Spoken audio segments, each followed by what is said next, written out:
Hello and welcome back to another episode of Divorce Well in Florida. I'm Matthew Waring and I'm here with my partner, Brian Dunmire, and together we are the partners of Fairway Law Group. We're a Florida divorce law firm. We handle cases pretty much all over the state, just not the panhandle yet.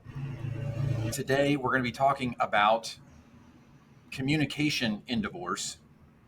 And frankly, the best rule is if you don't get anything else out of this video, it's just don't. Don't put anything in writing. Don't send text messages. Don't send emails. Try to avoid in-person conversations with the other party. Don't talk to other people about your case. The only people you should be talking to are your lawyers, therapists if you have one, and your children in a positive way. Besides that, very little good is going to come from oversharing to your friends, families, or to the spouse that you're divorcing by text message, by email, anything. Any communications made to a third party that's not your lawyer or a therapist or an accountant like a CPA, any statements you make are completely discoverable and can be used against you in your case. And if you don't think that your text messages to your friend about the divorce case might not be discovered and might not be admissible, that's not always the case. There's a lot of electronic discovery going on these days, especially, down here in Florida. It's a very litigious state. Lawyers know how to get text messages that you've been sending between you and your friend, your mom, your dad, in which you're talking about the divorce. So the best rule is just don't. Don't email, don't text message. That's a broad blanket statement. Now, there's going to be a lot of exceptions to that, but that's the general rule. Going off of what Matt said, the way that I explain it to clients accomplishes the same thing that Matt just said, but is maybe stated a little differently. Assume that any text message that you send, any email, any written correspondence that you send to your spouse is going to be exhibit A to some sort of motion that is filed or a response to a motion. So if you text your spouse, well, screw you, I'm going to go burn through the bank account, or screw you, I'm going to take the kids and move to Illinois. Just assume that's going to be exhibit A. Text messages between spouses are admissible in court as long as they're authenticated. We don't need to get into a huge evidentiary discussion here, but there is a semi-easy rule to understand as it relates to evidence, and it's going to be anything that your spouse says is going to be admissible through your testimony. So that's hearsay, right? But that's an exception to hearsay. So if your spouse says something, you will be able to testify as to what your spouse says and as non-hearsay. And so text messages can be submitted as evidence in evidentiary hearings. So if you text something like, screw you, I'm going to take $50,000 out and you're never going to see it again, that is admissible evidence. As it relates to the third parties, we're not going to get into the evidentiary issues with that. Text messages to and from third parties are a little bit different. But what Matt is saying is that they will waive attorney-client privilege. So if you get off the phone with your attorney, whether it's our office or somebody else, and you say, let me call my friend John, and you call John and say, John, you'll never believe what my attorney just told me. This is exactly what we're going to do. Well, now the conversation that you had with the attorney is not covered by attorney-client privilege. So if you told John what the strategy is, what your attorney's planning to argue at trial or at an upcoming hearing, that is now waived. There's a whole host of other reasons why you shouldn't share information with third parties, but that's certainly one of the biggest ones. Yeah. And any statements that you make during the case or even before the case, any statements that you make in an email or text message, that's going to be admissible, regardless who you're sending that to, unless it's to your lawyer or an accountant or a therapist. Anybody else, and it could be admissible. And depending on how drawn out or nasty the divorce gets,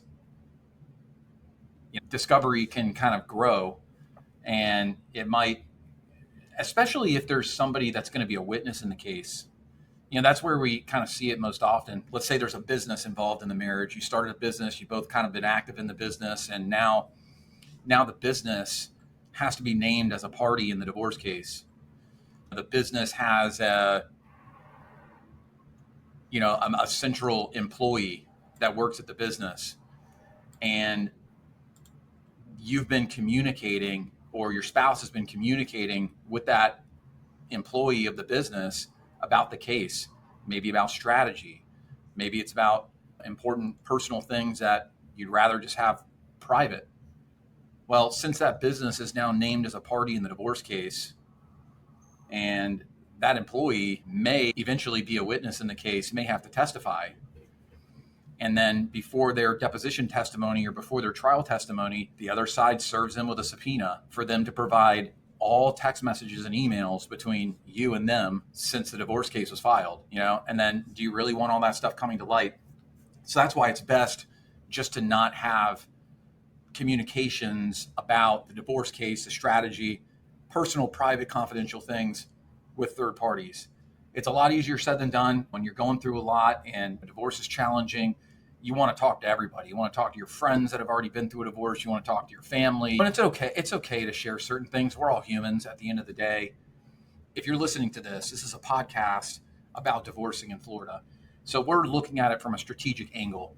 And if you want to maintain the highest level of strategy, if you want to maintain the tightest kind of divorce case, and you really want to try to avoid some of the pitfalls, the gold standard would be to just limit your communication as much as possible about the case, limit your communication with your other spouse, the opposing party, as much as you possibly can, and avoid written communications, text messages and emails, unless, of course, it's necessary to facilitate good parenting relationship with the children or to pay communal bills. If it's above board, if it's going to if it's going to portray you in a good light, it's probably okay to communicate about it. But you don't want to argue over text and email. You don't want to try to reach agreements or negotiate in text messages or emails. It's never a good idea.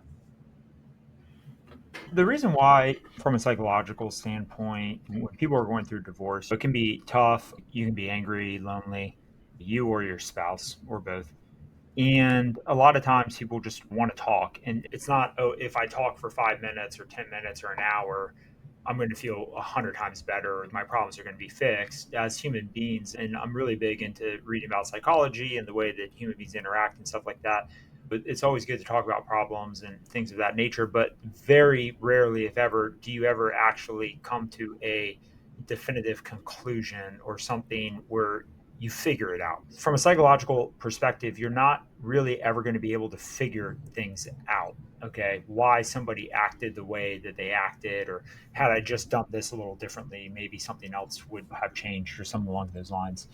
But when you start having those conversations with your friends, family, third parties, it's not a bad thing, and I don't want to dissuade anybody from talking to their friends and stuff like that.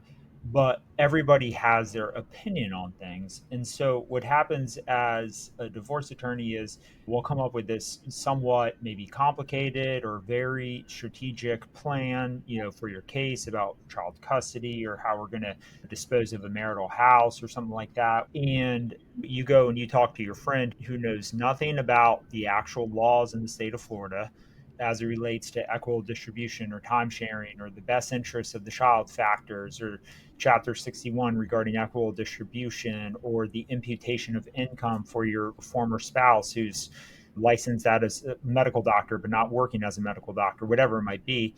Your friend will say, oh, well, that's not fair. You shouldn't have to leave the house or something along those lines. And then you call up your divorce attorney and you say, hey, I was thinking about it, and I don't think that it's fair that I have to leave the house or whatever, after maybe you spent an hour going over everything with your divorce attorney. We're always welcome to answer questions and work with you and everything. But one of the things that I've seen over the years is when a third party gets in the ear of a client or even the opposing party and gives them an idea that isn't practical, it just starts to kind of break down communication, results in a higher legal fee, quite frankly, because a lot of times you have to re-explain or re-go over something that we already went over, obviously I don't want to discourage anybody from talking about their feelings and emotions with friends or whatever it might be, however you feel is you want to cope. But sometimes it can just create more issues and more expense, which a lot of people are very concerned about. So the workaround for that is Matt and I have said it once, I said it 100 times. Get a therapist. Talk about your issues with a therapist. They're the people who can help identify what the big issues are, how to cope with them. We hear it all the time. Hey, I spoke with my therapist about this one specific issue, and my therapist said that I should bring this to your attention.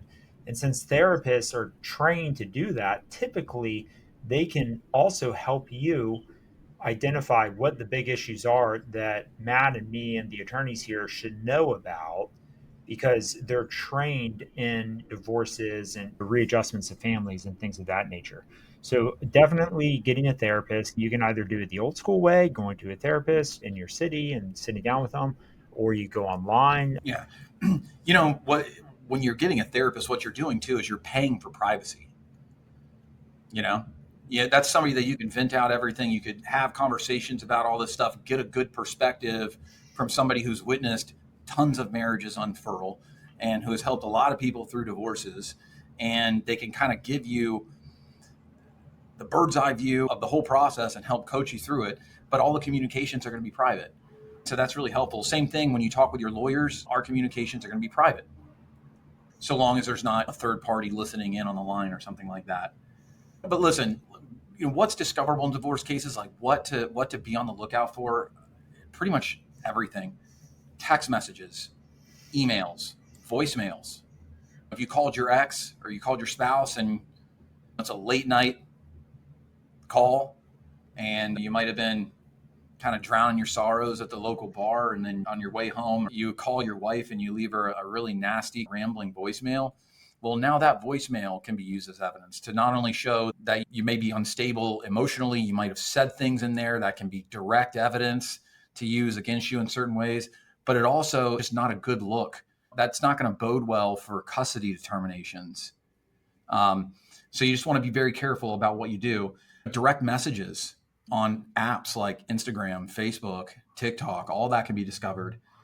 Even some deleted content, screenshots, metadata, that's timestamps, location data from where certain photos were taken, things like that, that can all be used as evidence. Notes on an iPhone, shared calendars, Venmo transactions, and not only the transactions, but the comments to the transactions um, can all be looked at. Another important one is you got to think about different devices that you have. We've seen it play out where people will have one Apple account and they might have an iPad for their kid that's tied to their cell phone, but that iPad's with the kid, which is with the other parent, and that parent can get on that iPad and access your emails, and they can access your communications with your lawyer, and they can access call records, or they can track your location. There's a lot of devices these days that are connected. Multiple people have access to it, they can really get a lot of information. So I definitely want to make sure that that stuff is kind of straightened out. A lot of conversations, communications between a lawyer and client are going to occur by email. Maybe you left the house, there's a computer at the house, it's already logged into your email. When you open up Chrome, it remembers every single password you've ever used, except for the one that you need in that moment. But you log in, somebody can access your email and read correspondence between you and your lawyer. Those are all things to think about. We have certainly recommended to people at certain times to create a new email address. So those are all important considerations to think about when you're actually getting divorced. You want to maintain a strategic edge, and you don't want to try to give the other side more ammunition to fire back at you than they already have. Yeah. One thing that you absolutely should do if you're going through a divorce is create a new email address. Just go to gmail.com, create a new email address, and just do first name, last name, divorce in the year. That's it. That's all you got to do. Brian Dunmire, divorce 2025 at gmail.com. Just make sure that you use a different password and make sure it's not tied to any accounts. I'm not intricately familiar with Android and how those accounts are linked, but I suspect it's the same thing because of what Matt said, we do see that a fair amount, where the kids have an iPad or the kids have a phone. It's just the crazy stuff in today's day and age, like your Apple TV iCloud account is linked. iCloud links to lots of stuff. So at the very least, just create a new email address, and that will help out. What Matt's saying is certainly true. All of that stuff is discoverable. There's no question. On the flip side of it, remember that a lot of stuff might be discoverable, but it doesn't necessarily mean that it's relevant. So, one of the questions that I get a lot is, hey, I want to subpoena my wife's Facebook DMs or something like that. And, the question is why? Well, I think she's having an affair. Okay, well, could we? Yeah. Actually, subpoenaing Facebook is kind of its own animal, but we'll just run with it for the time being because they have digital privacy laws that they have to comply with. So it's kind of its own separate beast. But nonetheless, we'll take it as an example. An affair itself does not really matter in the state of Florida as it relates to getting a divorce. It does and it doesn't. But Florida's a no fault divorce state, and infidelity is not relevant as it relates to the actual divorce itself. It's not going to be used to prove one thing or the other. Where it does become relevant, and I had these conversations on both sides of the equation, is for an intentional dissipation of marital assets. So if you're having an affair and you've paid for an apartment for 2 years, that could be relevant because that's going to be a pretty significant amount of money. But that's not the topic of this this podcast. This podcast is all about communication. Just try and use some common sense when you're communicating, whether it's with third parties or your spouse. And at this point just cannot be stressed enough. Do not fight in text messages with your spouse when you're going through a divorce. If it really is that nasty, if it really is that ugly, then you're in a contested divorce case and it is what it is. And we'll get you through it. It might be a little painful, but we'll get you through it. But arguing with your spouse is not going to accomplish anything. Making agreements, like I'll take the kids this weekend, it's not necessarily a legal agreement. It's not signed by both parties. It's not filed with the court. There isn't an order adopting it. So we get that a lot where it's, hey, my spouse and I a year ago agreed we're going to sell the house. Now she's saying that she doesn't want to sell the house. Well, it was never signed by the parties and filed with the court. So the agreements don't really go that far. But on the flip side, if you and your spouse are getting along just fine and you come up with the template for a settlement agreement or something like that, yeah, that's fine. Send it over to us and we'll reduce it to writing. But generally speaking, just don't argue with your spouse. If you're already going through a divorce, just don't. No good's going to come of it. Y'all are both just going to get upset and emotional, and it's just not going to accomplish anything. Yeah. And, what we see a lot is baiting. There's going to be a lot of baiting in any sort of divorce that's contested. Even if it's not a nasty divorce, even if you're not at the point where you hate each other, there's still probably going to be some degree of baiting. And that baiting is when one person is texting or emailing the other person and they're intentionally trying to inflame them to the point where they kind of get in their feelings and make a nasty response or fly off the handle, say something that they don't truly feel or mean, or take an action, do something that's going to affect them or hurt their case. And that's very, very common. But here's the thing. There's no requirement to respond. No person is required to respond to a text message or an email with accusations from the other party and to admit or deny or defend any accusations made in a text message or email. That's what the pleadings are for. That's what the lawyers are doing in a divorce case. If your spouse sends you an email that lists 10 different things that you do wrong or did wrong that makes you an unfit parent, you do not need to respond to that email and deny those things or explain those things. Silence can't be taken out of context, but your response certainly can.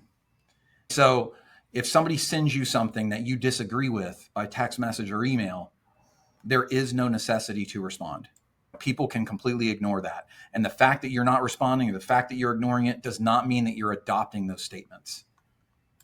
And that's something a lot of people feel in the baiting context. Their spouse sends them an email, like I said, those 10 things that they do wrong that makes them an unfit parent. And then they get emotional about it and they feel like they need to clear the air and explain themselves. And then they send back another email denying everything and then accusing the other party of doing things. Now you're kind of going back and forth. That's not going to help anything. You know, you're best off just, using that email that person sends you, any baiting emails that they might be signaling what their strategy is, what their arguments are. And so that goes both ways. You don't want to be the person trying to bait your spouse into saying something or doing something or taking an action that may be harmful. It could just backfire in a variety of ways. The best thing to do is just keep all your communication business-like, just like you would in an office with a Fortune 500 company with an HR person involved, with the HR person copied on the email, however you would write to a coworker with the head of HR copied on an email. That's how your communication should be with your spouse during a divorce, to the extent that you have to communicate at all. There's a couple practical strategies that you can use so that there's some action steps here. If your spouse sends you something and it makes you really upset and you feel like you have to respond, just close the email, close the text message, and say, I'll respond tomorrow. Right? That's something that if you feel like you have to respond, you know, write respond the next day, because a lot of times by that point you reread it and you might realize it wasn't necessarily as bad as you originally thought that it was, or it might be just as bad as you thought that it was, but you're not going to be in the fight or flight stage, right? Because that's when we respond back, and we all do it. I get emails from time to time, whether it's from an opposing counsel or whomever, and it rubs me the wrong way. And I have that off the cuff reaction that I want to respond back in some way. And I'll close out the email. And whether it's an hour or a day, depending on the situation, I'll respond back the next day. And it's usually much more professional and as a goal or whatnot. So just don't respond immediately. If you do and they're trying to bait you, they just won. The other thing too, very frustrating when this happens, but if you are going through a contentious divorce and you and your spouse are not getting along, that spouse is trying to get into your head. One of the ways that we've seen over the years is the two spouses are talking behind the scenes, behind the lawyers, and one spouse says, oh, well, I heard that your lawyer is doing this, or that your lawyer is screwing up, or whatever it is. And just remember kind of who you're dealing with when, if you hear something along those lines, that your spouse might be trying to make you upset or make you second guess things. Just take things with a grain of salt. If there's children involved, hopefully you and your spouse can think about this in long term, not over the course of the divorce, but long term. However old your youngest child is, and subtract 18 from it. And that's how many years you're going to be dealing with your spouse. If you're trying to bait each other, or you're in a quibble over whether you're going to meet at the 7-Eleven or the Publix, try and think about this long term, because you're going to be dealing with that for 10, 12, 14 years. So, words can be harmful. Keep that in mind. Use the right channels for communicating. If you are in a contentious divorce with children and you and your spouse just cannot prevail, use a co-parenting app. It's that simple. You can use Our Family Wizard, Talking Parents. There's a little bit of a cost associated with them, but it makes it a lot more effective to communicate with them, because blue and green text messages can get a little bit messy and everything. Our Family Wizard and Talking Parents can be downloaded as PDFs and sent to attorneys, and judges review them, and judges know what they're looking at because they deal with it every day. And then there's also a psychological element to it. I hate to speak in these terms, but there's a psychological element to it.